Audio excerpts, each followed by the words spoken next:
A palavra democracia vem do grego, significa poder do povo. O principal momento em que o povo exerce esse poder é quando vota. Mas, para muitos especialistas, apenas eleger os representantes é pouco.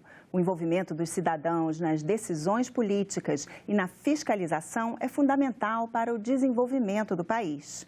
Hoje, no Cidadania, nós vamos conversar sobre a participação popular. Nossos convidados são Daniel Pitangueira de Avelino, especialista em políticas públicas e gestão governamental em exercício no Instituto de Pesquisas Econômicas Aplicadas, o IPEA. Rafael Seba, ativista da participação social e do direito à cidade. E aqui ao meu lado, o jornalista Guilherme Oliveira, que escreveu a infomatéria sobre participação popular da Agência Senado. Olá, sejam todos bem-vindos. Muito obrigada por virem aqui participar do Cidadania. Agora estão completando há 5 anos, né, que houve manifestações populares em todo o Brasil, que as pessoas foram às ruas, os brasileiros, para manifestar sua insatisfação, né, com as coisas. Isso foi alardeado como as pessoas estavam acordando, mudou, isso foi uma mudança mesmo. Primeiro, você, Daniel, o que você acha? Foi um movimento único e, de certa maneira, inédito na história do Brasil, não apenas pela quantidade de pessoas que foram às ruas, mas pela frequência com que esses protestos aconteceram num intervalo muito curto de tempo. Então, isso mostrou que existia uma insatisfação e existia também um potencial de mobilização popular que estava sendo represado, reprimido e que desaguou durante esse período. Isso ainda está sob um grande processo de reinterpretação e que a gente ainda não tem uma clareza de como vai terminar essa disputa de significado e de sentido desse movimento. Mas já dá para a gente antecipar que o contexto da época em que eles aconteceram ajudou muito para que os protestos acontecessem dessa maneira como eles ocorreram. E eu citaria aqui os casos dos levantes internacionais que inspiraram de maneira mais explícita o caso brasileiro, como a própria Primavera Árabe, o movimento 15 de Maio na Espanha e o Occupy nos Estados Unidos. O fato de estar acontecendo a Copa das Confederações naquele momento, trazendo a visibilidade da imprensa internacional para as ruas brasileiras, e também um ponto que normalmente não é muito citado nesse tipo de análise, que é o fato de que com a Copa do Mundo, começando com a Copa das Confederações em 2013, ocorreram algumas tensões, principalmente entre o governo federal e alguns movimentos sociais de direito à cidade e de mobilidade urbana, que ficaram muito marcados por conta do slogan "Não vai ter Copa", por conta dos desapossamentos, por conta das remoções forçadas de pessoal, por conta de tudo que envolveu as obras para a construção dos estádios. Vários movimentos sociais e várias pessoas começaram a questionar do governo federal se seria realmente importante dar aquela ênfase toda para os grandes eventos em detrimento de algumas políticas sociais. Tudo isso, num grande caldeirão, numa grande mistura, desaguou no que a gente viu em 2013. Rafael, e você? Você participou à época? Como foi a sua visão?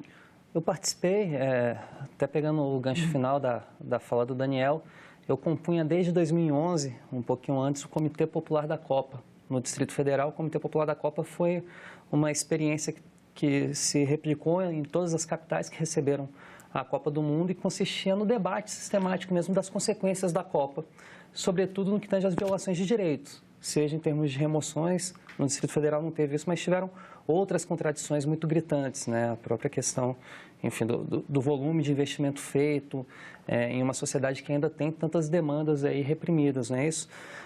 Com relação a essa experiência, seria muita ousadia qualquer pessoa querer dizer qual é o significado, o sentido que representou de fato estes movimentos, mas eu acho que tem alguns elementos materiais concretos que dá para a gente identificar como consequência desse processo. E eu acho que talvez o mais significativo seja a massificação dos protestos políticos no Brasil. Foi, evidentemente, os movimentos de maior expressão da nossa história, mas a partir de então, sistematicamente, a gente vê massas volumosas de pessoas nas ruas por diversos espectros políticos, por diversas demandas, né? Então, em 2015, a gente já tem os movimentos pelo impeachment da Dilma Rousseff, depois em 2016 a continuação desse movimento, mas também a ocupação das escolas e universidades, um movimento muito expressivo. Em 2017 greve geral de trabalhadores, agora em 2018, recentemente, a greve dos caminhoneiros, que embora seja uma única categoria também, envolver essa categoria de forma muito massificada e muito difusa e descentralizada. Então, você tem uma mudança objetiva das mobilizações políticas no Brasil que são marcadas por 2013, né? Não que sejam todos parte de um mesmo movimento, mas de fato você tem uma mudança aí na dinâmica dos protestos brasileiros.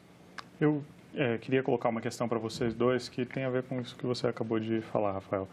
Um termo que se popularizou muito desde aqueles protestos foi a questão da crise de representatividade. As pessoas foram às ruas expressar insatisfação pelo fato de que elas não estavam sendo atendidas pelo Estado na questão de direitos sociais e que a mediação democrática feita pelo parlamento não estava funcionando, não estava atendendo os interesses das pessoas. E eu queria saber de vocês como é que fica o equilíbrio desde 2013 entre a política formal, o poder do Estado, as autoridades, os cargos, os mandatos, e o ativismo mais descentralizado, a cidadania exercida de maneira mais direta, mais orgânica pelas pessoas, sem a necessidade de passar por essas instâncias. Existe um conflito que está colocado desde 2013, como é que essas duas instâncias dialogam hoje em dia? Continuando de onde Rafael parou, de fato a gente percebe que houve uma massificação dos protestos de 2013 para cá, de todos os espectros políticos, e as pessoas perceberam que elas têm poder de influência, que elas conseguem pautar agendas e conseguem fazer com que suas demandas e suas pautas sejam ouvidas pelas instituições estabelecidas. Mas o que a gente percebeu de imediato, logo após 2013, foi que boa parte dessa energia dos protestos se voltou contra determinadas agendas e determinados projetos que estavam sendo levados adiante, principalmente pelo Congresso Nacional. É o caso típico da PEC 37, é o caso típico do projeto de lei sobre a cura gay e outros pontos que, de maneira difusa, e não dá para dizer que isso foi generalizado nos protestos, se levantaram como sendo críticas e moções de repúdio por parte dos participantes do protesto. De imediato, ainda em 2013, houve, portanto, um recuo desses representantes instituídos no ponto de retirar algumas dessas pautas da tramitação. A PEC 37 caiu, a PEC 33 sobre o controle do judiciário foi arquivada por falta de deliberação e a mesma coisa aconteceu também com o projeto de lei da chamada cura gay. Mas logo depois desse passo atrás, logo depois desse recuo, houve também uma rearticulação dessas instâncias de representação política, passado o susto inicial. E quando a intensidade desses protestos não se repetiu nos anos anteriores, inclusive nos protestos posteriores, isso fez com que, mais uma vez, a democracia representativa tomasse conta da situação para fazer com que a sua agenda, a sua pauta, seja ela popular ou impopular, conseguisse passar de maneira tranquila e com pouca ou nenhuma objeção popular. O caso típico foi exatamente o impeachment e toda a agenda política que se construiu depois dele. Me parece que é um movimento dúbio, assim, né? Eu acho que as pessoas se sentem mais empoderadas no sentido de fato, reivindicar, ir às ruas e acreditar que isso vai trazer alguma consequência. E, no primeiro momento, isso teve um saldo muito nítido. Você teve a presidência da República se posicionando, falando em convocar plebiscitos pela reforma política, você teve toda uma reação institucional procurando dialogar com esse processo, ainda que ninguém saiba direito o que ele representava, mas ao longo do tempo isso foi perdendo peso, então, sem necessariamente as pessoas perderem o sentimento de que vale a pena ir às ruas. Então, ao longo dos últimos 2 anos, por exemplo, você tem a institucionalidade pautando uma série de transformações estruturais no país, sem que isso tenha passado por nenhum crivo popular, sequer da democracia representativa, porque sequer é avalizado pelas urnas, sequer é eleito em um projeto apresentado como programa de governo. Então, você tem uma mudança estrutural do país, que não conta com a participação direta e nem representativa, a despeito dessa volúpia popular, dessa vontade das pessoas de participar ainda mais da política. Acho que isso aprofunda ainda mais o sentimento de falta de representatividade, né? Não por acaso as instituições avançam em descrédito. Agora, tem também uma descrença, né, no processo político em si, na representatividade, né? A gente, ainda no século passado, né, os Paralamas do Sucesso já falavam de picaretas no Congresso. Rafael, você que é ativista, você percebe essa falta de crença nas instituições, no poder, nas instituições políticas, né, nos políticos em geral? Com certeza, eu acho que é a consequência, né? Assim, é a consequência de uma tradição política, de fato, com verniz autoritário, assim, né? A gente vem numa tradição de pouca escuta popular, seja através do voto, seja não só através do voto. Isso vem se agravando nos últimos anos e hoje a gente tem uma situação que ela é muito drástica nesse sentido, né? Ninguém se sente muito representado. Mesmo quando você vai para a urna, você vai defender uma candidatura, outra, ou algum debate dentro da institucionalidade, sempre é muito na negativa, né? Vou estar com fulano porque eu não gosto do Beltrano, vou apoiar isso porque eu não sou contra aquilo. Mas, de fato, empolgação com o processo institucional é algo cada vez mais raro, é uma pena isso, porque, enfim, não existe democracia que se sustente sem isso, né? Sem a participação das pessoas. Uhum. E aí acabam partindo os jovens e às vezes outras pessoas também para uma negação do que está aí, querem, né, uma coisa paralela. Tem experiências paralelas ou simplesmente a negação, que é o pior dos mundos, que aprofunda o problema, né? É uma cobra que come o rabo. Então, é uma institucionalidade que se fecha para as pessoas que se afastam da institucionalidade tornam a institucionalidade ainda mais distante. Então, é um ciclo muito ruim, né? E que é difícil de ser subvertido, mas que acho que é dever primeiro, dever de todo cidadão e segundo, de quem está ocupando esses postos para refletir de fato sobre as consequências disso. E como fazer para envolver as pessoas, Daniel? Que como, parafraseando, né, o Winston Churchill disse que a democracia é o pior regime que existe, mas é o melhor que já tentaram até hoje. Né? Assim, não tem outra coisa, né? Assim. Verdade. Se muito mais do que um regime ou que de um conjunto de regras para escolher representantes, a democracia tem por trás uma filosofia de igualdade política entre as pessoas e facilidade de acesso e liberdade de acesso das pessoas ao poder que, no final das contas, vai controlar essas mesmas pessoas. Quando a gente vê, como o Rafael estava comentando e como foi a sua pergunta, desse processo de descrença nas instituições representativas, isso casa com uma tendência que veio acontecendo no Brasil, mas que não iniciou em 2013, mas muito antes disso, que é o da criminalização da política. A política pública, em especial a gestão pública, vem sendo tratada cada vez mais como um caso de justiça, um caso de crime, um caso de polícia. Então, há um certo afastamento da ideia da presunção da inocência, da presunção da legitimidade, em favor da ideia de que todos são iguais, todos são corruptos, ninguém presta e fora todos. Esse tipo de discurso tem um componente ideológico muito forte por trás. A partir do momento em que a gente repete, legitima ou mesmo reafirma esse tipo de pensamento, nós estamos por trás dessa concepção mais imediata de que os políticos são corruptos de maneira generalizada, nós estamos legitimando todos os espaços que não se submetem ao controle popular.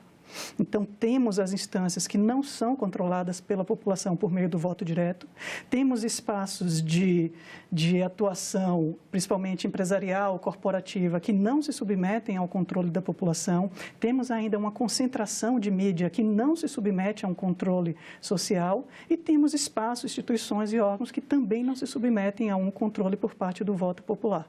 A partir do momento em que a gente refuta e renega aqueles espaços que a gente escolhe diretamente, nós estamos indiretamente dando mais poder, dando mais visibilidade, dando mais protagonismo para esses espaços que a gente não controla. Daniel, parte da reação oficial, oficial eu digo no sentido das propostas que foram aprovadas no Congresso, meio que a toque de caixa, talvez, no momento dos protestos, a PEC 37, que você mencionou, a PEC 33, a PEC 37 retirava o poder de investigação do Ministério Público, a PEC 33 do controle judiciário, teve também a aprovação da lei das organizações criminosas, cujo principal elemento é a questão da regulamentação das delações premiadas. Tudo isso pode-se traçar uma linha direta daquele momento para as investigações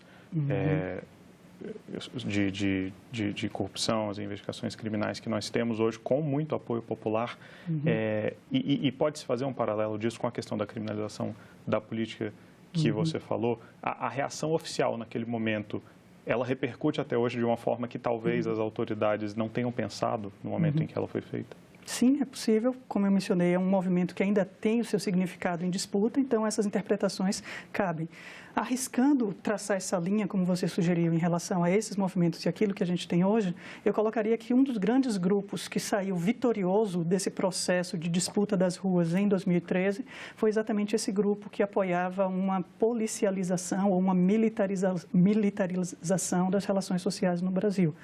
Ao concentrar poderes de investigação, proteger ou preservar poderes de investigação desses grupos, acabou sendo construído o sentido também de que eles teriam uma legitimidade que não viria do voto e aí poderia ser oposta, que poderia ser oferecida em contraponto àquela legitimidade eleitoral que estava sendo contestada naquele período. Eu colocaria também aí ainda mais alguns temperos nessa mistura, que é o fato do sentimento crescente de antipetismo, que vinha desde antes de 2013 e que foi retrabalhado depois desses protestos para tentar conduzir ou achar um bode expiatório para aquilo que a população apontava como sendo graves escândalos de corrupção. E um outro ponto que eu acrescentaria também foi essa reação dos políticos, especialmente do legislativo, a essa pressão que eles receberam das ruas no protesto de 2013. Um recuo inicial, como eu mencionei, retirando de pautas algumas medidas, foi seguido logo na sequência, 2014 e 2015, por um processo muito organizado de formação de bloco, preservação de prerrogativas e defesa de interesses corporativos dentro da própria máquina legislativa, inclusive em contraponto ao próprio poder executivo. Eu queria dirigir uma ao Rafael agora também. Você tem aí uma década praticamente de ativismo, de participação em movimentos de ocupação da cidade, de formação de cidadania. Você acha que essa questão da desilusão com a política formal, ela pode ter um lado criativo também, digamos assim, porque ela incentiva as pessoas a talvez reivindicarem os seus interesses e concretizarem as suas demandas em espaços que elas mesmas controlem, enfim, dialogando umas com as outras dentro da sua comunidade, sem precisar levar tudo para instâncias superiores de poder? Eu acho que sim. Eu só não sei se isso é um pouco consequência da desilusão, que acaba procurando outras fontes, ou se é um processo natural mesmo. Assim. Acho que muitas das inovações, das mudanças de paradigmas, elas vêm primeiro pela sociedade civil, pelos movimentos concretos sociais do dia a dia. Então, você tem uma série de movimentos se desenvolvendo nas grandes cidades, não só do Brasil, do mundo, de ocupação do território, de ressignificação comunitária, de reivindicar o direito à cidade, de estar na cidade, de ter um espaço urbano que faça sentido para si, em que você possa confraternizar, em que você possa desenvolver novas formas de trabalho, outras relações econômicas mais cooperativas, relações mais horizontalizadas, e isso tudo ainda está à margem do debate institucional, né? E aí eu acho que isso surge de uma forma espontânea, dialoga com um sentimento de época e as pessoas identificam fora da institucionalidade capacidade maior de dar vazão a esse sentimento de época do que dentro da institucionalidade. Então elas acabam sim alimentando e mergulhando e construindo esses processos, porque é onde elas se sentem mais representadas, onde elas se sentem mais parte. Eu sou parte dessa geração, desde que me lembro, participo desse tipo de movimento de ocupação urbana, enfim, de gestão de novas experiências que tem paradigmas muito diferentes do que orienta, muitas vezes, o debate dentro da institucionalidade. O acesso cada vez maior à internet também tem sido interpretado como uma forma, uma oportunidade, né, de participação. Como você analisa isso? É uma nova forma de comunicação, mas que não traz muita inovação se não vier acompanhada também de uma nova estratégia, uma nova prática, um novo modo de fazer. Passa a ser apenas um instrumento de comunicação mais rápida e mais imediata entre as pessoas, se isso não significar também uma transformação no jeito de fazer a política, no jeito de fazer trabalho comunitário, no jeito de fazer protesto, no jeito de fazer mobilização.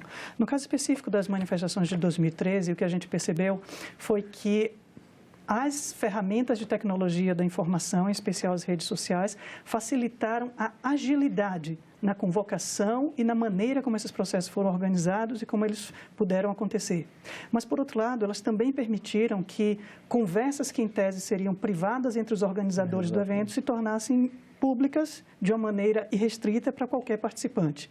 Um efeito colateral disso, além de todos os efeitos positivos de agregar mais gente, fazer com que o protesto tenha visibilidade e que aconteça com mais rapidez, foi fazer com que bandeiras diferentes e pautas diferentes, que não necessariamente dividiriam o mesmo espaço da rua em situações normais, puderam se aglomerar em torno de pautas genéricas. Isso fez com que os processos de 2013 fossem inchados, com pessoas que queriam aderir ao protesto pelos motivos mais diversos possíveis, mas, ao mesmo tempo, impediu que isso se convertesse numa agenda positiva ou numa agenda propositiva mais concreta, mais delimitada, que pudesse ser tido como consensual ou representativa daquilo que as pessoas estavam pedindo nas ruas. Em outras palavras, e resumindo a história, essa quantidade de gente que se reuniu nas ruas em 2013 não necessariamente queriam a mesma coisa, queriam coisas diferentes, em alguns casos queriam coisas até antagônicas, e dificilmente a gente vai conseguir fazer com que elas se reúnam novamente no mesmo espaço, no mesmo protesto, porque essa diferenciação e essa identificação que aconteceu depois vai impedir que essas pautas converjam.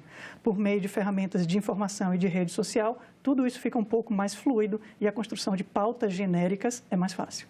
Mas e com relação ao uso da internet para a comunicação com o poder público, as ouvidorias, as sugestões, isso é um ganho? Isso está sendo bem empregado, está sendo levado em conta? Com certeza, mas mais do que o ganho, isso é um caminho inevitável. Para várias pessoas, essa é a única forma de comunicação que elas têm com o poder público, já que não dispõem de condições, inclusive por problemas de mobilidade, de comparecer pessoalmente e fazer suas demandas.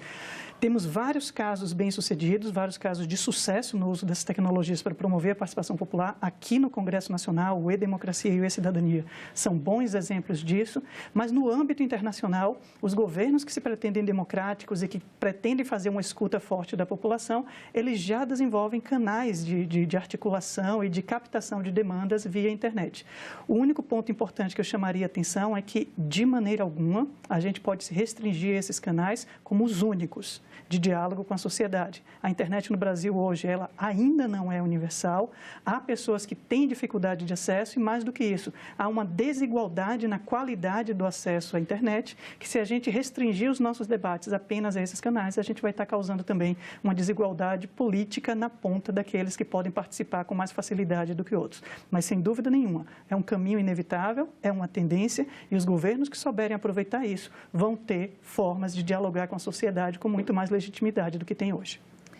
Rafael, e esse uso da internet, da participação à distância, ela entra em conflito com a ocupação da cidade? Não, na verdade, não entra em conflito, né? São relações complementares, porque muitas vezes o local também ele só passa a ser repercebido através do uso da internet, da tecnologia. Você passa a ver que outras pessoas têm uma apreensão comum a você, e vocês não estavam se encontrando ainda. Então, eu costumo pensar a tecnologia como instrumento mesmo, e como todo instrumento ele pode ser usado para os mais diversos fins. Quando a gente está falando em termos de governo, a gente pode pensar a tecnologia como instrumento democrático de aprofundamento e radicalização da democracia, de escuta mais direta. Você pode pensar também como instrumento de fragilização democrática, né? de violação da privacidade, de espionagem. Você pode pensar das diferentes formas. Então, o que é essencial de se fazer é um debate, vamos dizer assim, tecnoético mesmo, né?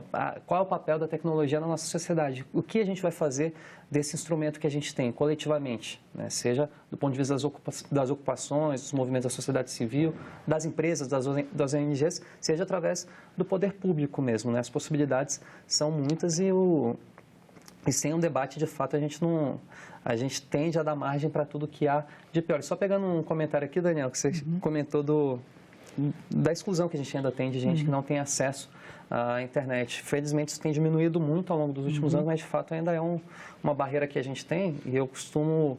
Tem gente que questiona, inclusive, esses instrumentos por conta disso, né? Eu acho que não é por aí, na verdade. O problema não é existir o instrumento, o problema é que ainda tem pessoas que não têm acesso. Então, a gente tem que garantir, pensar em termos de direito, de cidadania mesmo, o acesso universal à internet, que no mundo de hoje é indispensável, assim, para o desenvolvimento de um país, de um povo. Talvez essa minha pergunta agora entre muito no terreno das previsões, e seja difícil responder, até porque a gente ainda vive uma instabilidade política, né? Vamos ter eleições esse ano e tudo mais. Mas esse processo todo que estourou em 2013, repercutiu ao longo dos últimos anos, ele gera mais receptividade do poder público oficial a demandas sociais e a vocalização de interesses, ou ele gera mais resistência? Porque a gente sabe que o sistema tenta se proteger, de certa forma, mas, ao mesmo tempo, para evitar que algo assim aconteça, talvez seja bom dobrar aqui, ceder ali. O que a gente pode esperar da relação do poder público com a sociedade nos próximos anos? Maior receptividade para que não aconteça um outro protesto de larga escala tão imprevisível como esse, ou maior resistência para que, enfim, não se fuja do controle e se mantenham as instâncias oficiais? Na minha opinião, Guilherme, acho que isso vai depender muito de como a sociedade vai se comportar de agora em diante, ou seja, se alguma escala desses protestos vai se repetir no futuro ou não, e principalmente de que tipo de autoridades e de instituições nós estamos falando, porque elas foram afetadas de forma diferente pelos resultados do processo de 2013. Falando especificamente de políticos e de política eleitoral, de uma maneira geral, as figuras conhecidas naquela época de 2013 tiveram uma grande perda de popularidade. Em geral, e independente do partido político, elas foram afetadas por uma perda de popularidade, aqueles que estavam no poder, depois do resultado dos processos. Alguns conseguiram se recuperar, alguns reconstruíram essa legitimidade com outras bases. Foi o caso, por exemplo, especificamente do PT. Outros tiveram um pouco mais de dificuldade de se reafirmar e, em alguns casos, até se reduziram a redutos e a nichos mais regionais, perdendo a representatividade nacional que antes de 2013 tinha. O que eu anteciparia em termos de previsão, se é possível arriscar, é que com essa perda geral de popularidade, com esse questionamento geral, o cenário está dado para o surgimento de novas figuras. Muito obrigada pela participação de todos vocês. O Senado tem vários canais para participação popular. No E-Cidadania, você pode dar ideias para leis, participar das audiências públicas à distância, enviando perguntas e comentários, e ainda opinar se as proposições em tramitação devem ou não ser aprovadas. Outro portal é o Siga Brasil, que permite acesso amplo e facilitado aos dados do Sistema Integrado de Administração Financeira, o CIAF, e a outras bases de dados sobre planos e orçamentos públicos. E tem ainda o Alô Senado. Se você quiser fazer algum comentário, crítica ou elogio, você pode telefonar de graça para 0800 61 22 11. Não deixe de mandar sua sugestão para o programa Cidadania. E a cobertura completa sobre a participação popular você confere em senado.leg.br/notícias na aba Infomatérias. Obrigada pela participação, pela audiência e até o próximo Cidadania.